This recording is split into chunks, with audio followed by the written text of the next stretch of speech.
பிரபல ஜோதிடர் செல்வி அவர்கள் சிஎம் அவர்களோட உடல்நலம் குறித்து ஒரு அதிர்ச்சியான விஷயத்தை கணிச்சு சொல்லியிருக்காருங்க.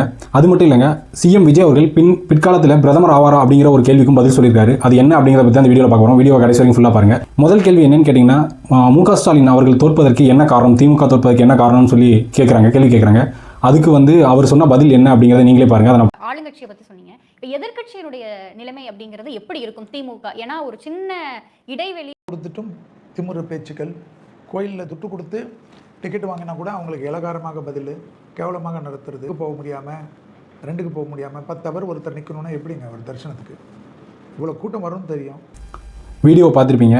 சொல்கிறார், இந்த மாதிரி கோவிலுக்கு வந்து பக்தர்களை ரொம்ப இந்த கவர்மெண்ட் அலக்கழிச்சது தான் இந்த அரசோட தோல்வி காரணம், மக்கள் ரொம்ப கோபமாயிட்டாங்க அப்படிங்கிற மாதிரியான விஷயங்களை சொல்கிறாரு.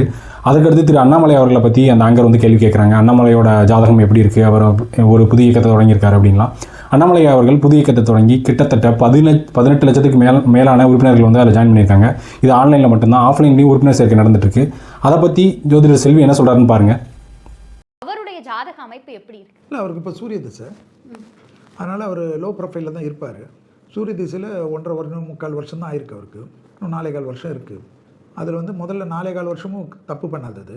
ஆனால் முதல் 3 வருஷம் கொஞ்சம் பார்த்து ஃபுல்லாக பார்த்துருப்பீங்க. அண்ணாமலை அவர்களுக்கு சூரிய புத்தி நடக்குதுன்னு இன்னும் சிறிது காலம் அவர் மீண்டு வர்றதுக்கு ஆகணும், அதுக்கப்புறம் தான் அவரோட வளர்ச்சி, அதெல்லாம் அந்த சூழ்நிலை தான் பார்த்து சொல்ல முடியும் 2029 அப்படிங்கிற மாதிரி சொல்லி முடிச்சிட்டாரு. அதன் பின்பு பார்த்தீங்கன்னா இன்னொரு முக்கியமான கேள்வி கேட்கப்படுது, விஜயோட அரசு கலையுமா அப்படிங்கிற மாதிரியான கொஸ்டின் கேட்குறாங்க. அதுக்கு அவர் என்ன பதில் சொல்கிறாரு நீங்களே பாருங்கள். பார்த்தேன் சார், ஒரு ஜோதிடர் இப்போ கணிச்சு சொல்லினது என்ன அப்படின்னா, 2028 மார்ச் மாதம் வரையும் தான் விஜய் அவர்கள் தலைமையிலான இந்த ஆட்சி இருக்கும். அதுக்கப்புறம் கூட்டணி, அவருடைய கூட்டணியில் இருக்க கட்சிகளாலேயே ஆட்சி கவுளுன்ற ஒரு விஷயத்த சொல்றாரு. இருக்கு. அப்போ ஒரு ஆட்சி வந்திருக்கு, உடனே இதுக்கு என்ன சொல்லுங்க, அதை சொல்லுங்க. நிறைய என்ன சொல்றாரு அப்படின்னு கேட்டிங்கன்னா, ஒரு குழந்தை பிறந்து 1 இயர் வரைக்கும் நம்ம ஜாதகம் பார்க்க மாட்டோம், அது மாதிரி தான் அந்த அரசு இன்னும் 1 வருஷம் கூட ஆகலை, இதை பற்றிலாம் நம்ம கணிக்க வேண்டாம்னு சொல்லி அந்த கேள்விக்கான பதிலை ஸ்கிப் பண்ணிடுறாரு. ஓகே, அடுத்து தான் ஒரு முக்கியமான கேள்வி, விஜய் அவர்கள் பிரதமர் ஆவாரா அப்படிங்கிற மாதிரி கேட்குறாங்க. அதுக்கு அவர் என்ன பதில் சொல்றாரு அப்படின்னு நீங்கள் கண்டிப்பாக பாருங்கள். இதை பார்த்துட்டு தேசிய கட்சியாக மாறும் அப்படிங்கிற அந்த ஒரு விஷயத்தை நம்ம கேள்விப்படுறோமே சார். தாவேகா தேசிய கட்சியா மாறுறதுக்கும் விஜய் அவர்கள் பிரைம் மினிஸ்டர் ஆகிறதுக்குமே வாய்ப்பு. அது அப்புறமா விஜய் சாருடைய அமைப்பில் இருக்கு. அது லேட், இன்னும் நிறைய நாள் இருக்கு, அதை பற்றி பேசலாம். இந்த வீடியோவை அவர் என்ன சொல்றாருன்னா, ஆம் அப்படின்னு அடிச்சு சொல்றாரு. இது வரைக்கும் செல்வி அவர்கள் ரொம்ப அடிச்சு பேசி நான் இந்த விஷயத்தையும் பார்த்தது இல்லை. இதில் கண்டிப்பாக அவர் பிரதமர் ஆவார், அதுக்கான வாய்ப்புகள் அவரோட ஜாதகத்தில் இருக்குது அப்படிங்கிற மாதிரி சொல்றாரு.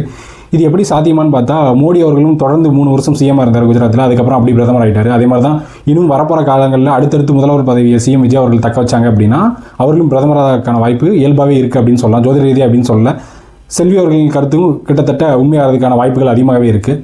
அது மட்டும் இல்லைங்க, விஜய் அவர்களோட உடல்நலம் குறித்து அவர் ஒரு சில விஷயங்களை சொல்லியிருக்காரு, அதையும் நீங்கள் பார்த்துருப்பீங்க.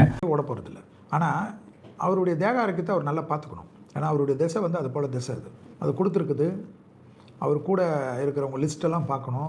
அவர் உடல்நலம் கவனமாக இருக்கணும்னா அவருக்கு பிரச்சனைகள் ஏற்பட வாய்ப்பு இருக்குது அப்படின்னு சொல்லியிருக்காரு. இதை பற்றி அவர் கவலை பண்ணுமான்னு கேட்டால், விஜய் அவர்கள் கவலை பண்ணுமான்னு கேட்டால் கண்டிப்பாக நான் இல்லை அப்படின்னு தான் சொல்லுவேன். ஏன் அப்படின்னு கேட்டிங்கன்னா, இவர் விஜய்க்கு மட்டும் சொல்லலை, பிரதமர் மோடிக்கும் சொல்லியிருக்காரு, ஸ்டாலினுக்கும் திரு மு க ஸ்டாலின் அவர்களுக்கும் சொல்லியிருக்காரு. எல்லாத்துக்குமே உடல்நலத்தை கவனமாக பார்த்துக்கணும், நடிகர்கள் உடல்நலத்தை கவனமாக பார்த்துக்கணும், பிஸ்னஸ்மேன் உடல்நலத்தை கவனமாக பார்த்துக்கணும் தான் சொல்லியிருக்காரு. ஸோ அதனால் இது ஒரு பெரிய விஷயமா எடுத்துக்க வேண்டாம். இவர் சொல்கிற ஸ்டைலே அப்படி தான், எல்லாருக்குமே இவர் ஒரே மாதிரியான பலன்களை ஒரு சில வார்த்தைகளை சேர்த்து தான் சொல்லுவார்.